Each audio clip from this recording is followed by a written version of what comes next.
فيديو النهارده مش هزار. الفيديو ده طالع مقارنة بحالة شيكا بحالة مامتي. طيب رحمة الله على شيكا وربنا يتم شفاء مامتي على خير. ليه انا عملت الفيديو ده وليه دمه تقيل قوي على قلبي الفيديو ده؟ لانه امي، وانا ما بحبش اعيش او اتذكر التفاصيل دي تاني، لان هي خلاص يعني بنكمل بنقول يا رب في اللي بعده. طيب ليه انا عملته؟ لاني شايفه ناس كتير جدا بتقول انه شيكا ما كانش مريض سرطان، شيكا كان انسان طبيعي واخدوا بعدين منه كبد وفص من الكبد، وناس تانية قالت اخدوا كلى، وناس تانية قالوا اخدوا خلايا جذعيه. وطبعا احنا ما نعرفش اي حاجه من الكلام ده كله، قيل وقال ومش عارفه ايه والكلام ده كله. حتى اخر حاجه وصلوا ليها انه هو معمول له عمل، والعمل ده كان معمول له من حد قريبه، وناس تانية قالت لك لا دي زوجته. الله اعلم الحقيقه فين، هو ماتوا مع السر والله اعلم. طيب خليني اقول لكم انه قبل ما ابدا الفيديو، انا ما اعرفش الفيديو ده هيوصل فين، حد هيسمعه او لا، هيتشاف او لا، لكن انا عاملاه كده. لا، الفيديو طالع حاجه بحت شخصيه مني ليكوا، وانتوا ليكوا عقل تميزوا وتفرقوا ما بين حاله دي او حاله دي. احكي لكم زي ما انا سالت مامتي بالظبط، ولاني كنت عايشه معاها تفاصيل بس اكيد ما بعرفش بعض المسميات. في يوم من الايام ماما حد عادي جدا، فجأة ابن اخويا كان بيلعب معاها، كان صغير، خبطها خبطة كده جت في صدرها. بعد كده صفيق كلكعها كبرت كده بشكل غريب. راحت لدكتور جراح، دكتور الجراح قال لها نعمل اشاعة او صبغة، وعملت الشيء دوت ما بانش اي حاجة. فقال لها احنا محتاجين نعمل مونوجرام، ومن هنا هنبدأ نحدد ايه ده. وفعلا يعني شك ان هو بداية ايه، ورم، لكن ما يعرفش حميد او خبيث. فاخدوا عينه منه وحللوها، وللاسف طلع انه الورم ده ورم خبيث، ولدرجه انه كان حجمه في الموموجرام عباره عن 2 سم، بدا ينتشر بطريقه غريبه، والدكتور وصفه بان هو غول. وهنا قال لها لازم تبداي معايا كيماوي. وكانت هي بتتعالج يعني خاص على نفقتها هي، مش على نفقه الدوله، او كانت بتتعالج مثلا في مستشفى حكومي. والاسعار طبعا هنا يا جماعه هتختلف، لانه في الخاص اسعار وفي الحكومي اسعار تانية.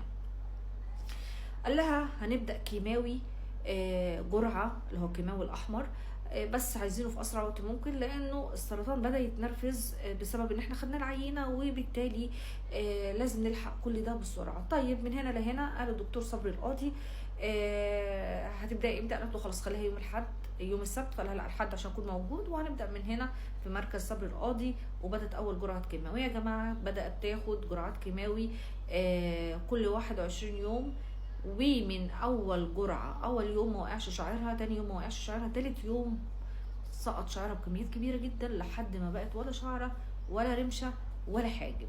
حلو حلو، سبقوها على الجنه. بس عشان اقول لكم التفاصيل، انه كان سعر الكيماوي ده وقتها كان 5000 وحاجه، وكانت بتاخده كل 21 يوم وثلاث جرعات. وبعد الثلاث جرعات دول الدكتور كتب جرعات اسبوعيه كيماوي ابيض. بس خليني اقول لكم انه اي حد من مريض السرطان لازم يركب البورتوكاس. البورتوكاس ده جهاز بيتركب في الرقبه، في المكان اللي الدكتور يحدد ليها، علشان اصلا ايه الكيماوي ما بيستحملوش الشرايين، والشرايين بتتحرق للاسف. فبالتالي لما تركب البورتوكاس ده مش اي حد بيتعامل معاه، ولازم يكون حد مختص، مش اي ممرض حتى كمان يتعامل معاه، وبيحتاج تسليك باستمرار علشان خاطر بتاخد عن طريقه الكيماوي او العلاج بتاعها. طيب العلاج الاول كان ب 5000 وي، العلاج الثاني اللي هو كل اسبوع كان ب 6000 ونص، وكان بتاخد مع حقنه موجهه ب 25000 جنيه. فالعلاج الموجه ده كان بتاخد حقنه كل 3 اسابيع مع الكيماوي. دي بتتاخد في الرجلين، وبتتاخد بالبطيء جدا، يعني بتتاخد، تخيل بقى. خليني اقول لكم من اول جرعه كيماوي الاحمر، ماما قال لها الدكتور هقول لك شويه نصايح قبل ما نبدا بيها. انت شعرك هيقع، قالت له راضي بقضاء الله وقدره. انت هتتعبي شويه وممكن تبداي يعني يبقى في قيء. قالت له هعمل ايه؟ المهم نصحها بشويه نصايح ان هي تلتزم بيها وكده. وفعلا من اول جرعه شعرها واقع، من اول جرعه تعبت جدا، ويعني فعلا يعني الدنيا بقت خلاص مش شايلاها ومش قادره، وكل مالها بتهرب وبتكبر مع انها كانت صغيره. طيب خدنا كده الجرعات بتاعه الاحمر، الكيماوي الاحمر، وخدنا بعد كده الجرعات الابيض اللي هي تقريبا كانت خدتها لمده 3 شهور او حاجه زي كده، كل اسبوع جرعه. والجرعه الكيماوي كانت ب 6000 وي. بكلمكم الكلام ده يا جماعه من سنه 2018، يعني اخر 2018. فانا بكلمكم في اوقات معرفش الاسعار ممكن تختلف ازاي، وبكلمكم في حته ان دي مستشفى خاص، وشيكا كان بيتعامل في مستشفى حكومي، والحكومي ما بيدفعش زي الخاص، فانت بتصرف فلوسك في الخاص علشان حاجات معينه انت مهتم بصحه اللي قصادك. فمش معقول ان انا مثلا يعني قلبنا مش عموما هنحطها في مستشفى ونسيبها بقى هي ودورها وكده. فكنا بنستعجل في كل حاجه كانت بتحصل ليها، فاي حد عنده مريض سرطان فيبقى عارف اللي انا بقوله. فبدات تاخد الكيماوي ايه بقى الابيض. الابيض ده بقى يا جماعه الخير متعب، بس مش زي الاحمر. اللي كان متعب العلاج الموجه، اللي هو الحقنه العلاج الموجه. وبعد كده حضروها عشان تعمل حاجه اسمها كليبسه، لان هم كانوا بيحاربوا المرض انه ما ينتشرش او ما يكبرش. ومن هنا دخلت عمليه كليبسه، وبعد ما دخلت عمليه كليبسه كملت جرعتها، وبعد كده دخلها الدكتور لعمليه استئصال.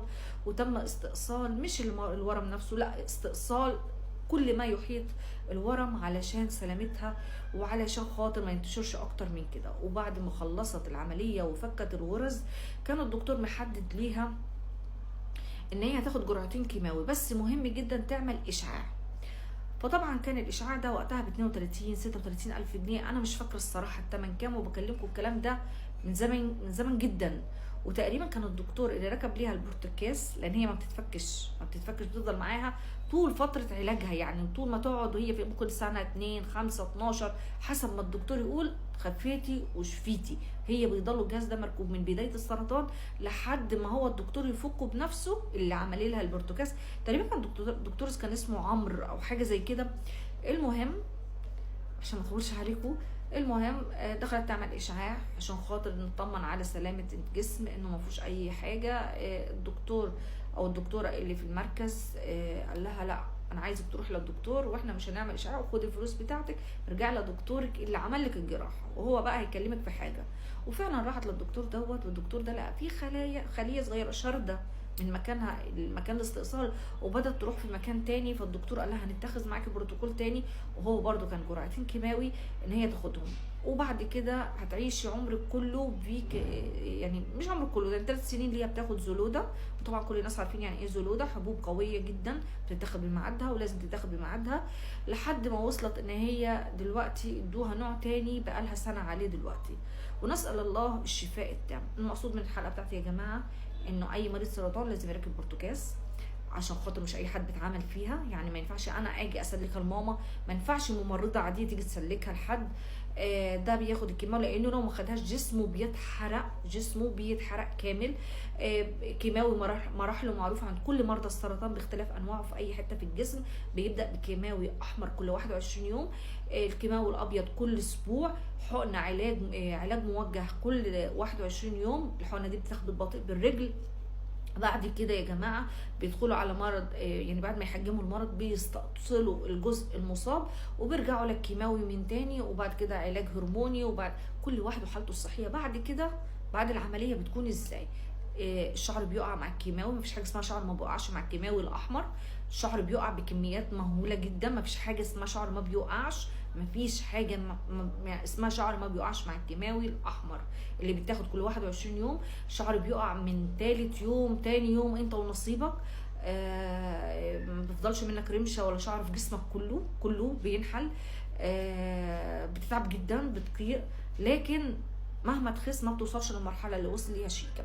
طيب شيكا ينفع يتاخد منه كلى او كبد او حاجه؟ والله يا جماعه ما ينفع اي حد مريض سرطان يتاخد جزء من جسمه يتحط في جسم حد تاني، لانك كده بتاخد جزء من المرض بتزرعه في حد تاني، او بتستفز المرض في جسمه فبينتشر اكتر.